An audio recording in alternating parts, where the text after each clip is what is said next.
Have 12 for the full flink. Good morning. It is 22 minutes after 8 o'clock, and joining us in studio this morning, your Leadership Roswell Alumni Association Outstanding Leader of the Year Award winner for 2021, Jane Anglin, in studio this morning. Good morning, Jane. Good morning. It's always great to talk with Jane. Most of the time I'm talking with her in a different scenario, in a different setting. But Right. Thank you for joining us on the show here today. Thank you for having me.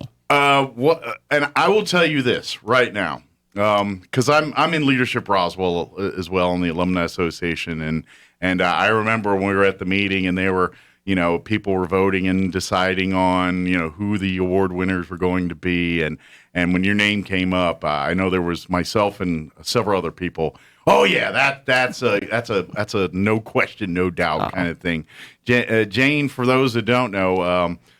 Probably, right now, most people would know you, Historical Society and that. But of course, this has been your home for many years. You've taught here. You've taught just about everything, and you volunteer at so many things. So even though you've retired from teaching a couple years ago, we're going to go with a couple. We'll go with that. I like that. In this world, everything's a couple of years ago.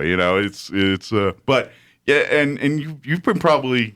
I don't know if this is true, but you've probably been busier since you've retired than when you were actually working a full-time job teaching, I'm guessing. Well, I still have to keep a calendar. So I thought once I retired, I wouldn't have to keep a calendar. Yes. Well, first off, congratulations on this award. And I know you didn't seek it. No. For people that know Jane, Jane is, she's an amazing person, but she's that person that, and I know I'm saying it right in front of you, and sorry if this is weird, but Jane's one of those people that just kind of, there you go, do the monkey see and hear no evil, see no evil. But no, she's kind of the shut up and do it type person, And what I mean by that is it's easy, especially in boards, and whenever you got a group of people trying to accomplish a task. There's always going to be we got to talk about this and analyze from this angle. And I'm saying Jane's not one that she's very prepared, but she's at point. At some point, she's like, all right, enough with the talking about it. Let's do this and let's get it. And so Jane's always been that one that wrangles that when things get stalled or something, Jane seems to be that one that can kind of just get things back on track a little bit, and I think you do. I know you do it with the Historical Society. I'm sure you do it in every single facet of things you get involved with. So, and it's a good thing. I'm saying this as a compliment. Jane is Jane. I know, and I brag on the Historical Society board all the time on here. It's a great board. It is. It's. I'm not saying I'm not on other great boards and things, but just the way it's built, the way it's utilized, the way it's done, and obviously with a great executive director at the helm there, look how many members of our board are graduates of Leadership Roswell. This is true too. There's a lot of familiar faces in our board, but yeah, very much community-minded people. Yes. and people that. Obviously have a love of history. They wouldn't be on the Historical Society board if they didn't have a passion for our history. But that's the only really commonality I think that's in that room. The rest is like you've got yourself and a few other people on the board that are experts on the education side of things, and that you've got other folks that are much better at the legal side and the physical of maintaining things. Which, by the way, there's a lot of that in the Historical Society, yes. and so we have a good mix of that, and I think that's why I always like to brag on it. It's just a well run thing here. But anyway, we're here to kind of talk about you. So I gotta ask, why do you do what you do? What drives you? I mean, is it you just love doing all this stuff, or is it I do this because if I don't, no one else will? I mean, what is it that kind of drives you to want to keep getting involved in? Because I'm a member of this community. Yeah.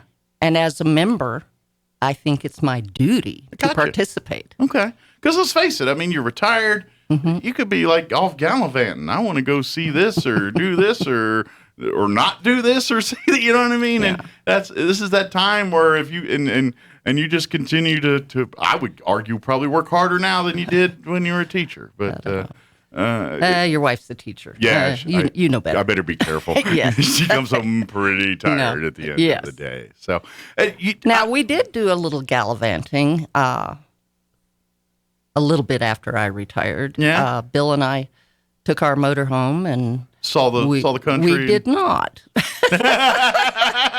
We spent most of our time between Arizona and Colorado. Family. Mm-hmm. That's Arizona in the winter. We have siblings. Both of us had siblings there. Okay. And then we'd go to Colorado in the summertime. Our kids were there. Oh, so very nice. It was wonderful. But let me tell you, even though we had a 40-foot diesel pusher, eventually, Bill and I both had worked. He worked out of state, out of town a lot. I was doing my thing. But when you get in a motorhome and you are working together every single day, and then you go into that motorhome every evening, it gets a little tight. It's a lot of one person at one time. It's a lot. I understand. You learn to adjust. Yeah. Yeah, but that's how marriages last. That's just, it's a metaphor of life, make really. or break. So let me to get the full, because I know you're more involved in more than just the Historical Society right now. What's some of the other things you're currently working with other than the Historical Society? 'Cause I know there's a couple of them.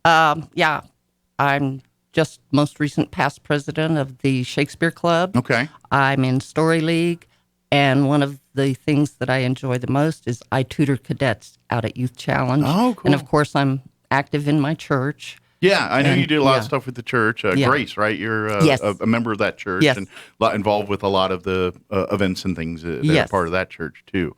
Awesome. So what's your busiest passion right now? Is it the Historical Society? Is it church or? Well, yeah, they both require some time, but she lives at the Historical Society, by the way. No. Amy does. Amy does. Yes, but she's got a bedroom. Just saying, there's a room meant for Jane too. Yeah. So what is your outside of history and teaching? What's your hobby? If when Jane's at home and it's just Jane's time, where you get to do the activity or hobby or thing that's just for you, what would it be? Would it be any? I mean, do you reading or? Well, yeah. I mean, if you have you've to got, always be reading, listening, learning. Yeah. Always. But I mean, when you got a couple hours, it's Jane's night off. What is she doing? I'll tell you what my kids would say. Yeah. She's vacuuming. They told me once, when we put you in a casket, we're going to put your vacuum with you. So. Pardon the pun, I think that would suck. Just kidding. I had to do it. Good point. No one wants to be buried with their vacuum cleaner. Yeah. They want to be buried with their Ferraris, not vacuum cleaners. Yeah. Well, that's when you throw in I was told they can't take it with me, so leave that out, please. Okay. Yeah. So you grew up you're from Dexter or Deming area originally. The other big D. Yeah. Sorry, I meant Deming. Deming originally. So how did you end up in this side of the state? Was it just schooling and that's where the jobs took you, or family? My husband. Okay. Yeah. Went to New Mexico State University. Mm-hmm. That's where I got my bachelor's and master's. And we had just built our dream home on the river, near the river, in Las Cruces. And my husband's brother called him and said, "Have I got a deal for you?"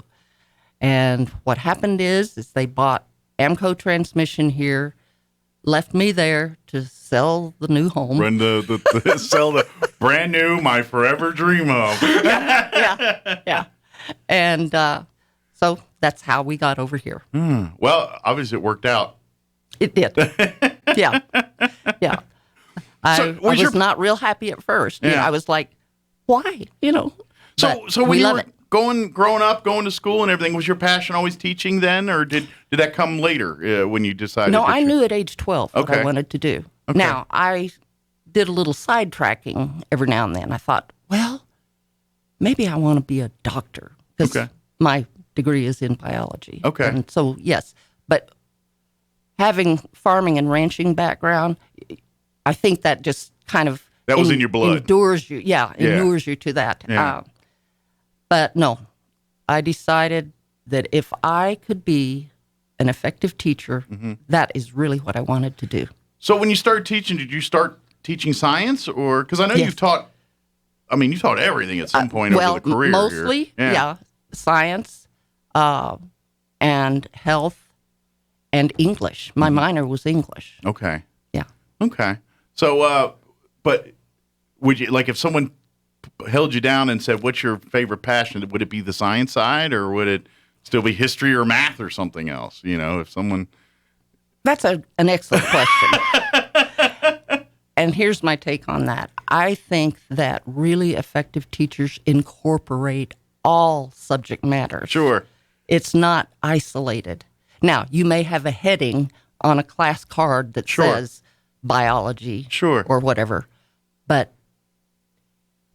the best way for students to learn is to see the whole picture. Sure. Well, it's like doctors. I mean, yeah, you Yes. have your doctor specialties that are, you know, whether they're heart doctors or whatever, bone doctors or whatever it is.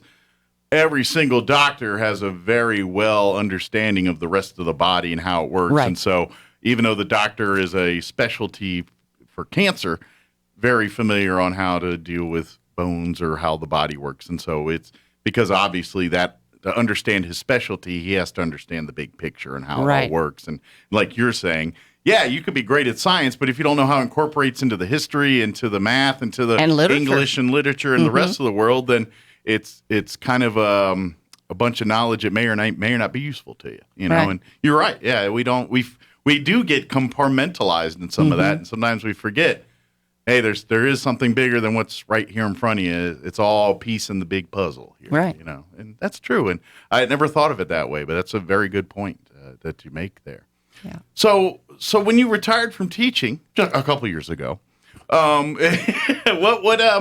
were you involved in these things while you were teaching too? Did you do? Yes. So I was involved in a lot of different communities. So it was pretty much when you retired, you're like, I'm just going to be able to shift more time from my day job to my activity. Here's the way it went. My husband had purchased a small art gallery and custom frame shop Okay. in Phoenix. Okay. And I thought, well, okay, I'll start looking for a job over there. Okay. And our business manager at the time with the RISD, Larry Branch, pulled me aside and he said, Jane, We need you. no. Oh. He said, do you realize that you can retire in, 2 or 3 years, he said. I said, no, I'm that close to retirement. He said, yes. And if you quit now, you lose a great deal of that pension that you've been storing up. Sure. So you stick it out for a couple more years. So I did, yeah. And, but here's the other side of it. I had already put in all my retirement papers, et cetera. So the district sent me over to Roswell High. I was a floating science teacher, didn't have a classroom. And I was also supervising a student teacher at the same time. Reach 2000 tapped me on the shoulder and said, we need you to redo the policies, the personnel, the building for the teen center. So I was doing that as well. Wow. And then I was also teaching out at the university. Man. Yeah. So do you know what free time is? Yes, Do you get some? I do. Every once in a while. I'm just Jane. So let me ask, Jane, what got you involved with the Historical Society? Was it one day you just stumbled in and said, I want to do that? I mean, did someone how did you end up, becoming a regular with the Historical Society? Another great story. I don't know if you know, but my husband Bill had multiple myeloma cancer. Okay. And I was taking care of him. Okay. And on his good days, you'd never know he was sick. But then we could be in ER the next day. Sure. And I was looking for some flexible part-time, something to make ends meet. Sure. And so a friend hooked me up with Roger Burnett. Well, I knew Roger when he was a teacher out at East Grand Plains. Okay. And so, yeah, we went way back. and he needed a cleaning lady. And I said, I got it. I'll do it. Yeah. So, yes, I've done everything from windows to toilets, and that was my introduction to the museum at the Historical So you Society. really got your foot in the door on the ground level, literally. Yes, literally. Yeah. And by the way, she is our past president, board president. This past, it's been a year. I don't know. My time is with almost a COVID. year. My Yeah, I time know. is not. It seems like just yesterday you were a president, but it's been actually about a year. Yes, I think so. Yeah, Jason's almost done his whole term. Dang. Yeah. So let me ask what is it you love most? Like when you get up and do your thing today, what's the thing that kind of drives you the most when you get? I mean, is it when you get there and seeing what's need to be done? I mean, because obviously at some point I'm sure you look at your life. It's like, oh, man, I just want to relax. I just want to do. Why? Yeah. Well, that's just what drives you every day. What says I want to keep doing Did you this? read Rick Kraft's column yesterday? Not yesterday's, but Okay. not yet. It was about, you can sit your life in a rocking chair, or you can get up and do something. Yeah. I don't want to be in the rocking chair. You're in the. Yeah. Okay. And as long as I am able and willing and God allows me, You're going to keep doing it. I'm going to keep doing it. Wow. And that's the thing. Yeah. Wake up every morning and say, thank you, God, and help me to do the things that I should be doing Sure. today with your guidance. And that's another thing with groups. Look for the talents, the different talents. Like you were talking about our board. Mm-hmm. We have a wide variety of backgrounds. Mm-hmm. We have a wide variety of personalities. Yeah. So if you're an effective leader, you look for what those are and how they can be utilized the best in whatever situation. Sure. And we're not always just leaders, too.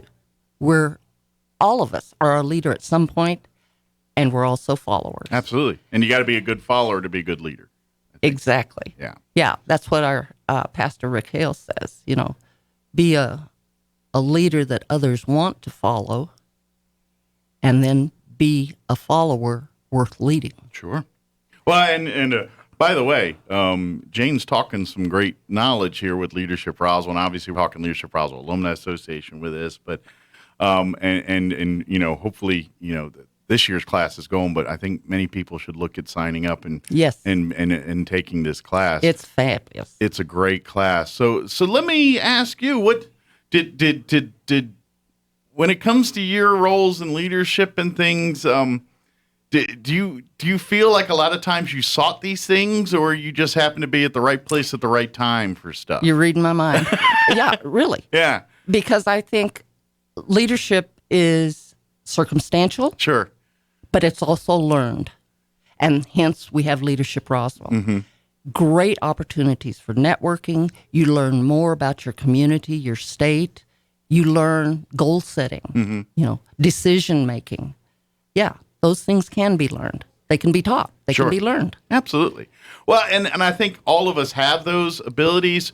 We just got to nurture it and bring it out a little bit. Exactly. It's because I think when you find your passion, whatever that is, whether it's art or whatever, whatever you find that you love doing, you become a leader for that. And because by default you become an expert. You become, because you have a passion for it, you start doing things to make sure you're knowledgeable and your understanding in those things. And I think by default that puts you in a leadership role just because of knowledge, right. Sometimes. Right. And so And all knowing, of us have to do that. back to the networking, knowing where to go, who to ask, that's very important. Because Absolutely. you may have an issue, and if you don't have those connections or that knowledge, you'll still be in that issue. Absolutely. You won't be any solving. But that's where the leader knows, because a leader doesn't have to be an expert in everything. A Right. leader just has to know how to manage and go through and deal with the situation, how it's given, the variables that are given to them. And a good leader knows when they're the one that's the expert on a subject, or when they need to default on someone Right. else on the team here, and when to execute the order, and when to step back and let someone else give the idea and let that flourish, and yeah, that's leadership. That's Yes.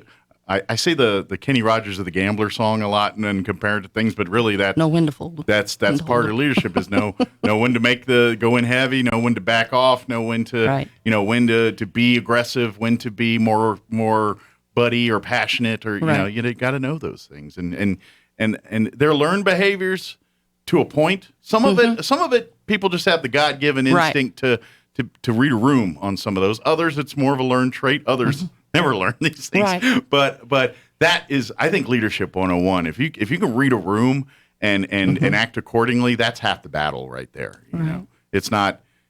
How do I get people to follow me? It's like, yeah, but that's the age old question. How do you get people to follow you? And there's lots of different leader styles, and Leadership Roswell teaches and talks about all this. And to be honest, not all of them are the wrong way all the time or the right way all the time. Correct. That's something too. There is a time to be a little more dictator-like. There's a time to be a little more counselor-like, and then something in between. Most of the time, Yeah. That's what leadership's all about. So Correct. Yeah. Sometimes you can committee something to death. So if you're going to be effective, like you said, yeah.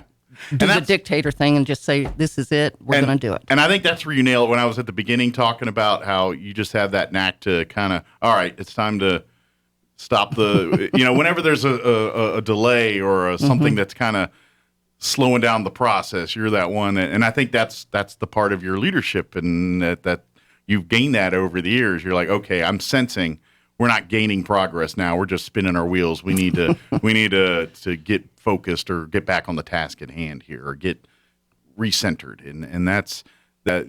To be honest, that I think that's your probably greatest leadership trait for me personally. Just outside looking in is being that person that's all right. I know when it's time to all right. This is just shenanigans now. Let's get And I, of all people, am very much one that needs those type of people in my life. I get down a vein and I'll keep going. So what's next for Jane? Is it just keep doing what you're doing? Do you got what do you want to do next? I mean, is there any plans for the future? I want to be open, and quite honestly, I think that great leaders are servants. I mean, that's what we need to be. And so I have no plans per se, but of course the Historical Society is very near and dear to my heart. Sure. And of course my church as well. Keep feeding your passions. And Shakespeare Club, talk about a learning curve. Oh my goodness. That's a working group. Well, especially when you're the director. So let me just to give them a little bit of a spotlight here. I mean, I hear Shakespeare. So is it like Bible study for Shakespeare, or is it more involved in that? I don't know how to answer that. Okay, but like obviously it's a bunch of people that have passion for Shakespeare and the works and all of that stuff. But is it just going over it and reading and understanding it better, or is it more like, hey, we're going to do Shakespeare plays and enact them and do right? Okay. First of all, I need to back up. All right. It used to be like a secret society. Okay. We didn't put ourselves in the paper. Okay. We didn't, and it was only if you're tapped are you allowed to be in. So it's an exclusive organization dedicated to those who truly are. And I truly didn't want to belong to them. Okay. You want to learn the handshakes or the... No. I just thought, I know Shakespeare, sort of. Right. A little. I took it in school. Yeah. I taught Romeo and Juliet once. But I didn't want one more thing on my plate. Gotcha. And so a few of my friends that I didn't know were members of that group sort of twisted my arm. Okay. And said, if you turn us down now, you'll never be asked again. Oh, so it was like now or never. Uh-huh. All right. But it is one of the most enjoyable and enlightening groups. Okay. That just people who do have that passion, people who have so much more knowledge than I do. It's a learning experience and a loving experience. Absolutely. I mean, I've learned to appreciate Shakespeare more. Absolutely. Well, and this is a thing, and if you can get past, and I don't want to get in the whole thing here, but just The these and the thous. yeah, but that's just it. The stories of Shakespeare Oh, are line up with the stories of modern day today, as far as the drama and the details and the Shenanigans. salaciousness and the shenanigans and I mean, we look at them as classic pieces of art, and they all absolutely are. But as far as highbrow, not. If you break down, and you know what I mean? Yes. People think it's begots and who's, and I was like, no, you break down the subject matter. It's all about murder and betrayal and love and hate, and it's all the same themes that we watch in modern TV and art Right. forms. It's just put in the language of the period and how they understand it at the period. And so because we don't think in those terms now, it seems very foreign or very highbrow. But in actuality, if you start breaking down the stories, it's the same tried and true stories, and the tragedies, the love, the Right. betrayals, all the things that we watch when you turn on your soap operas or anything on today. It's the same, just for them at that time, and Right. and that's why Shakespeare remains timeless, classic. yeah. Because what he understood about people and events, Yeah. like you said, right now today. Yeah. And so people still read him. Yeah. So if you're poo-pooing on that kind of stuff, and I get it, sometimes you get bleary-eyed and you start like, I don't want to try to understand this one sentence and meaning of it. I just want to read it and know it, and I get that. But if you allow the time and allow the thing, like you said, you start seeing and hearing and Right. understanding the meanings. And thank things goodness behind it. for the modern Cliff Notes on Shakespeare. Oh, absolutely. Because I would be bogged down, way down. Well, and I think a lot of people don't realize too, and I know we're getting way off here, but just like sayings and slogans and turn of phrases that we all use in everyday language, many of them are Shakespeare quotes and didn't even realize it. That's right. You say something like something's rotten in the state of Denmark. And I know that's not one that people say all the time now, but every once in a while people think. I think almost everybody everywhere is familiar with that. One may smile and still be a villain. These are all Shakespeare quotes, people, and the meaning behind them. Yes. It's life lessons in there too. So, Yeah. excuse me. I just saw the time. Okay. Is there anything you wanted to share? Anything you wanted to say in this time that I just didn't skip over and didn't get a chance for you to mention? I'd like to say thank you. I am honored and humbled for having been named leadership, outstanding leader. And I would also ask everyone, get involved. Whether it's something small or something grandiose, get involved. This is your community. This is your state. Participate. Absolutely. There's only one way it gets better is when we get involved. And I'm sure you've heard me say it. I say it a bunch of times on this radio. I said, once you get your life going, I mean, your new families, couples, you're making ends meet, get your family situated. But when you get to that point, and I hope all of us do at some point, as you get a little bit older and more in place in your job and things, and life starts to settle down for you a little bit. Start using that time to say, all right, now I'm going to pick your passion. I don't care if it's acting, if it's music, if it's animals, if it's CASA, if it's the Historical Society. I don't care what it is. Helping kids or whatever your passion is, find that and then pick that as your go-to. You don't have to be like Jane here and go to 12 of them. Just pick one and start going crazy with that. Yeah, but I want to caution people that you don't have to wait. Okay. Because, like, I was state co-chairman of the Right to Work Committee when I was in my late 20s. Sure. You can still tend to your family, your job. You just have to make it all fit together. Time management. Yes. And, again, some more leadership qualities and traits and time management and, And resource don't, management. like I said, don't be afraid. Just find what makes you feel like you're contributing. Use your talents. Use your time wisely, and go for it. Yeah.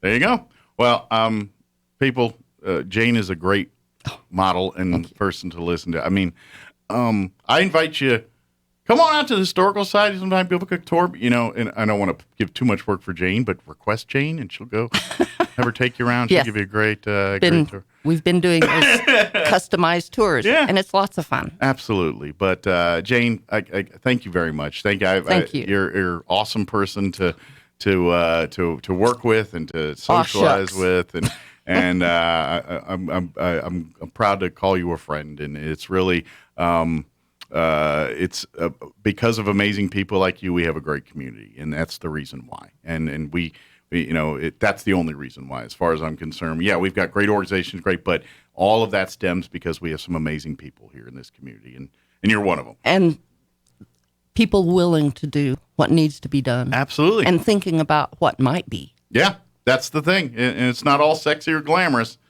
but it's the difference between success and failure sometimes. It's what it is. So, well, Jane, we'll let you get to your 27 things. I know I'm sure she's got stuff at the Historical Society right now they're waiting for her to take care of. Not yet. Not yet. Not yet. Give it time.